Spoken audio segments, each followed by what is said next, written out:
Today at T-Mobile, I'm joined by a special co-anchor. What up, everybody? It's your boy, Big Snoop Deal Double G. Snoop, where can people go to find great deals? Head to T-Mobile.com and get 4 iPhone 16s with Apple Intelligence on us, plus 4 lines for $25. That's quite a deal, Snoop. And when you switch to T-Mobile, you can save versus the other big guys, comparable plans plus streaming. Respect. We up out of here. See how you can save on wireless and streaming versus the other big guys at T-Mobile.com/switch. Apple Intelligence requires iOS 18.1 or later. I was never really a runner. The way I see running is a gift, especially when you have stage 4 cancer. I'm Anne. I'm running the Boston Marathon, presented by Bank of America. I run for Dana-Farber Cancer Institute to give people like me a chance to thrive in life, even with cancer. Join Bank of America in helping Anne's cause. Give if you can at BofA.com/supportAnne. What would you like the power to do? References to charitable organizations is not an endorsement by Bank of America Corporation. Copyright 2025. You are my sunshine. Incredible as they seem, are not the results of mass hysteria. I only...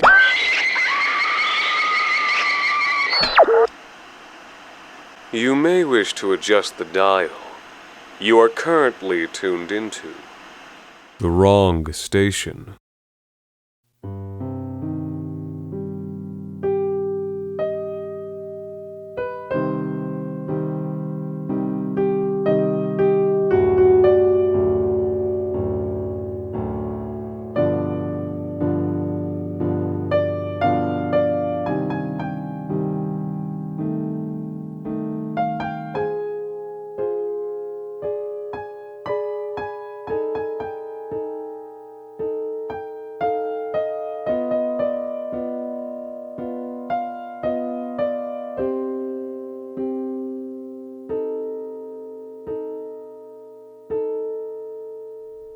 Come on, it's this way. Maybe half a league more and then we'll pass the Grove. The village won't be much farther after that. It's a good thing I found you before you wandered too far off into the woods. It's easy to get lost in these parts with the way the trails and the hills twist around here. People have gone missing overnight or even longer. No, never for too long. Most people eventually find their way to the St. Lawrence and get their bearings. Though, of course, every now and then, forget it. Anyway, most people find their way back to civilization just fine. So, you're here to see old Lancaster-Vermilion, eh? Makes sense, that's why most people visit these parts. Mind you, of course, by most I don't exactly mean many. It's a beautiful little historical site, sure, and the stories about it, the mystery, I mean, is real interesting, but it's way out here in the middle of nowhere, and there's a reason you don't really hear about it or read about it too often. Well, since you came all the way out here to see the place, I'm going to make sure you make it there before Christmas. Yes, sirree, the mystery of Lancaster-Vermilion. Yeah, I've seen the website. A town that's been abandoned since 1766. The weird tale of how every single one of its residents disappeared in a single night. Well, all of them but one. It's a good story. Shame, though, that they leave out all the little details. Those are the best part of any really good mystery. Most people who come out here feel like they're experiencing something, like they're trying to puzzle out how this could have happened, when they don't even have all the bits of the story that are out there. Lucky for you, though. You ran into me out here. Oh, now, watch your step there. Lots of big roots sticking out of the ground. This is an old-growth forest, undisturbed for many years. The roots go deep. They tangle together under the earth, and then they rise back up when they have nowhere else to go.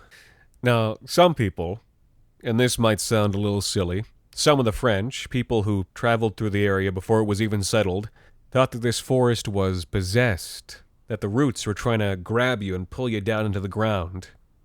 Apparently, they say, the original peoples of this land also treaded carefully, and they even warned the French. The Algonquins who lived here, both the Abenaki and the Atimecu, they seemed to be wary of these forests, of the groves near here, as if there was something wrong with the place. Something sinister. Well, that's what the records say at least. Who knows if it's actually true. If it is true, it certainly didn't stop the founders of this town. Maybe it encouraged them. Me? I love it out here. especially this time of year, with the cool breeze blowing through the trees and the sun's warmth keeping the frost at bay. And that wonderful smell of the woods, the grass, the wind coming off the river, the sap, the pollen. It just makes you want to breathe it in deep, huh? Come on, go on. You too.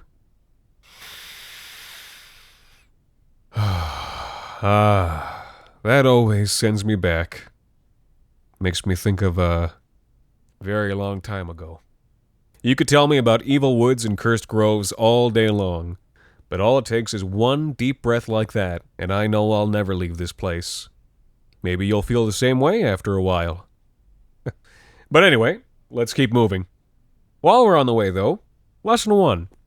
Lancaster-Vermeulen is probably the name you got on your map, but it's not entirely right. I mean, it's technically correct, but it's not the place's real name. That would be Ville-Temalier. Much more modest, right?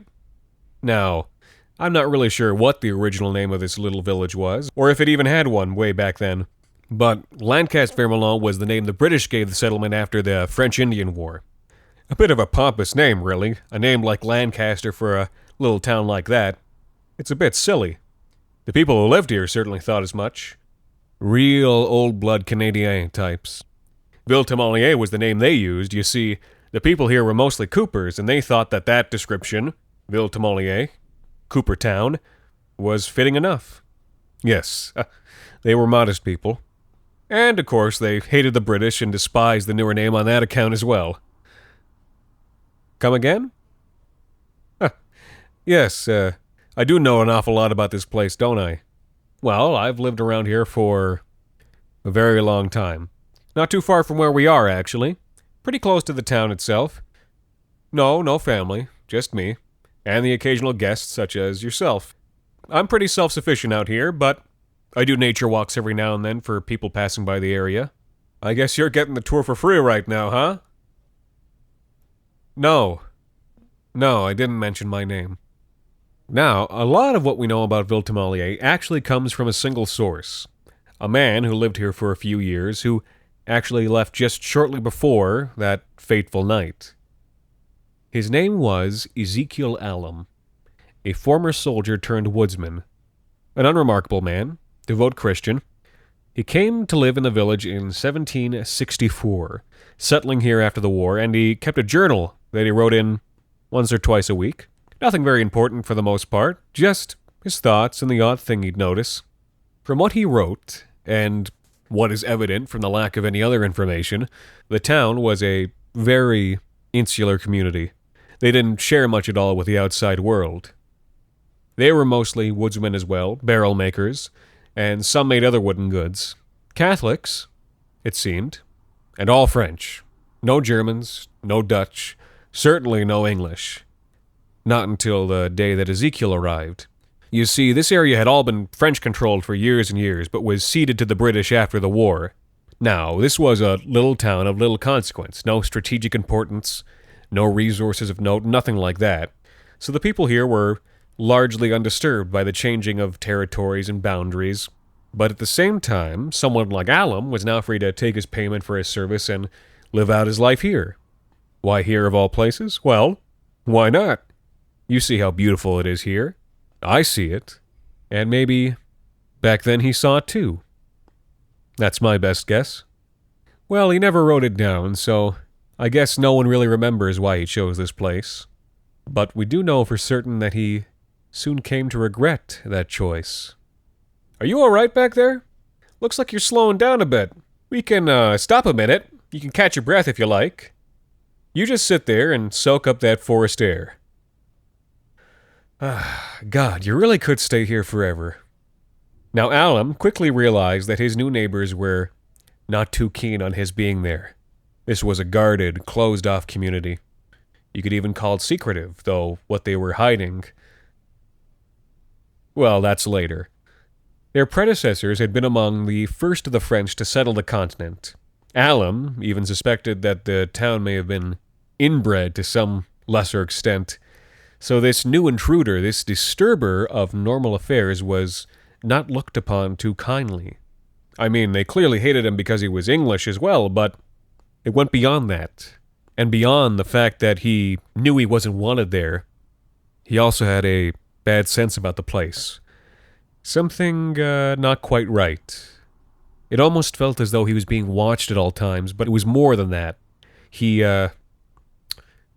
writes that it was though there was a presence that lingered at all times, kind of like the feeling that you get when you wake up and there's sleep in your eye, only as though you could never shake it off or splash your face with cold water and wake up. But soon, that became more than a feeling. He started to notice things. Well, look here. This is the grove I mentioned before. That means the village will just be a few minutes off that way. Now just look at that. Have you ever seen trees like this before? I know they're no redwoods, but there's just something about a big, beautiful oak. Come over here for a minute. Now this tree here, this tree is special. Bigger than anything else for miles. Believe me, I've checked. How old would you say that is? I know, it's hard to imagine. Not without cutting it down and looking at the rings. But what a shame that'd be. You can see everything from the top of it, in every direction. And the roots, well, your average North American white oak is about a half meter to a full meter in diameter, and a tree like that might have roots that go 2-3 feet deep and then spread out. This tree is, what, 4 times that size? More, probably. No. This tree's roots go quite deep. I just have a way of knowing. Alum wrote about this tree, you know, in one of his first entries after coming to this place. He describes it as being about the same size it is now, and how it was strangely revered among the people here. In fact, any of the strange things he ever noticed seemed to happen in this very grove, by this very tree. Now, what do I mean by strange things? Well, it's not entirely clear. Gatherings of some kind, always at night. He would always make sure to keep his distance, so he could really only describe it as strange rituals. And on certain nights of the month, he would hear chants and unusual prayers cutting through the forest air in a language that was difficult to discern. Certainly not French. No, he's not very clear about it. But he certainly knew that whatever they were doing, whoever they were, it had something to do with this tree. You're looking a little tired there, you know. Why don't you sit down for a few minutes? There's no rush. Just sit there and breathe. You know, you remind me of little Geneviève. She was the youngest daughter of one of the families here in Ville-Temalier, and she loved this grove, and she especially loved this tree. She spent as much time here as she could, every hour that she could spare, because she thought that it was just the most wonderful, most beautiful, most important place in the world. But one day, Geneviève fell ill. She was weak, the color was draining from her, and she couldn't bring herself to eat. But still, she came to this grove every day. Even her parents insisted on it, thinking it would do her well. But it didn't really. The more time she spent here, the worse she got, until she faded away entirely. A shame. A real shame. She never knew what this place was doing to her, that this was a place she shouldn't be. Her parents didn't realize it either. Quite the contrary. Should I tell you about all that? You look pretty comfortable where you are, like you could drift off any minute, like you just can't get the sleep out of your eyes. Huh. All right, sure. Why not? You see, the reason little Geneviève's parents didn't get her to a doctor, not that this village had any doctors, is because they also thought that this was the most important place in the world.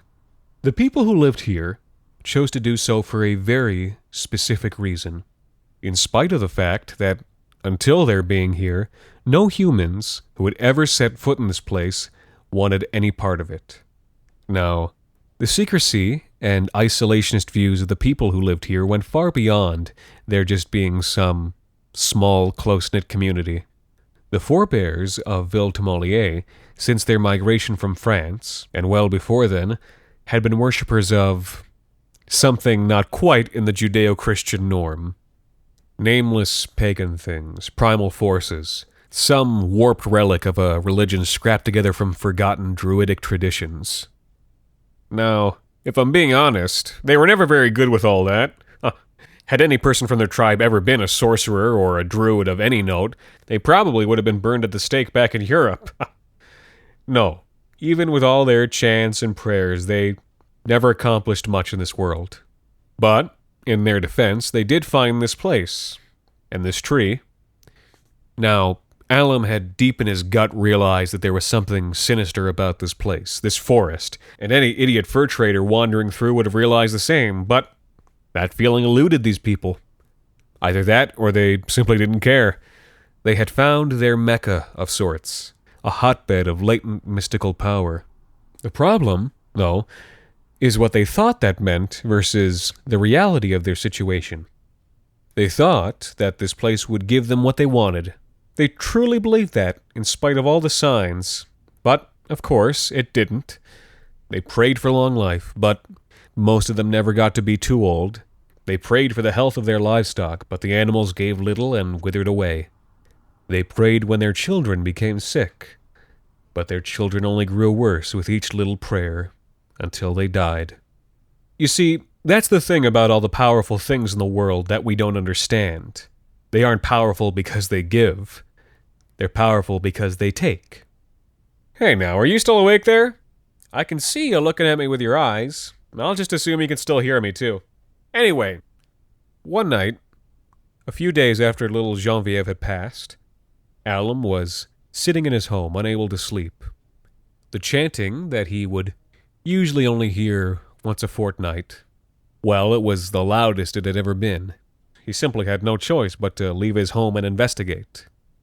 And what he found deeply startled him. Every person from the village, it seemed, every man, every woman, child, was present, all dressed in strange robes, holding idols, chanting, with Geneviève, the little girl who had died, laid in the center of their circle in ceremonial fashion. Yes, at the time, he didn't truly realize the gravity of what he was seeing. But thereafter, he realized that these villagers were attempting a powerful necromantic rite. These people, who had never once been given anything by this evil place, were now asking for more than they had ever asked before. And they very shortly discovered that such gall has a price. As Alum watched on, the ground began to rumble. The chanting grew louder, more euphoric, as the villagers sensed that their spell might be working. The chanting became louder still, and the earth seemed like it would split open. And it did. A great, thick, gnarled root burst from the ground and snatched the closest thing, the closest person it could find, and as quick as it had come up, it disappeared back down, dragging that villager with it.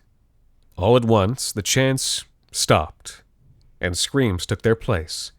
People panicked, ran in every direction, but it was too late. More roots arose, 5, 10, 20. Enough. Nobody got away. Each of those people who arrogantly thought that they could control forces beyond them, and even their children, were dragged down beneath the earth. Alum, from a seemingly safe distance, he looked on in horror, afraid to even move from his hiding place, lest the same fate befall him. And as he looked out on that now quiet clearing, he noticed that the girl was still there, her body undisturbed. And then he noticed that she slowly started to move, until she stood up. It was impossible for him to see her face from that distance, but what he did see was that she looked around for a short while, and then she began to cry. She wandered off, her soft sobs filling the night air, looking for someone, anyone. She probably died alone out in those woods. Died again, that is. Alum never wrote any of that part down. What he saw, and how he ran for days until reaching the next town, never explaining what had happened. He tried not to even think about it, at least until he was old and near death himself. I'm not a good Christian man. I was once, but not anymore. I grew old. I married a wife who died after giving me 2 ungrateful sons. An unremarkable life, but as the years passed on, as I became weaker, approached closer to the grave, I just couldn't stop thinking of that dead girl who had risen up and wandered into the woods. So I made a choice. One that I still live with.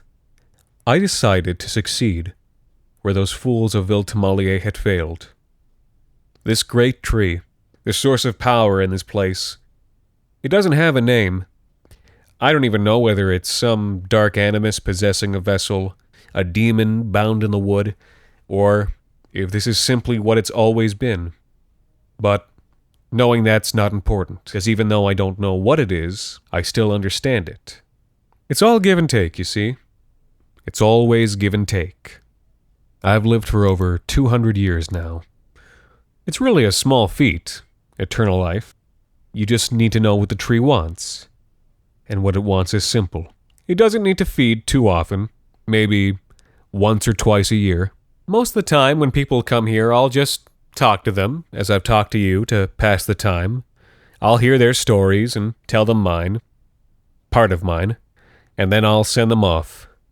But you're lucky. You get to hear the whole story.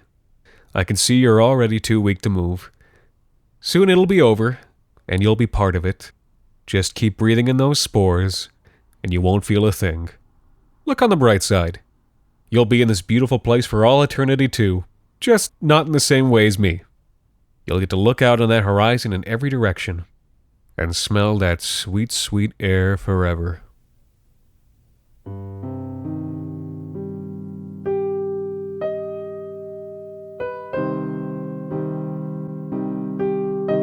The Wrong Station is created and produced by Alexander Saxton and Anthony Botelho, with music composed by Alon Zitrin, and featuring artwork by Jenny Henderson of Jenny Henderson Studio and Mirka Loisel of Mirka Illustrates.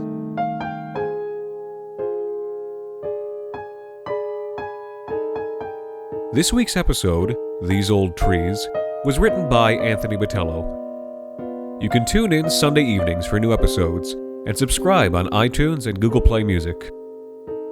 You can also follow us on Facebook, Twitter, and email us at thewrongstation@gmail.com.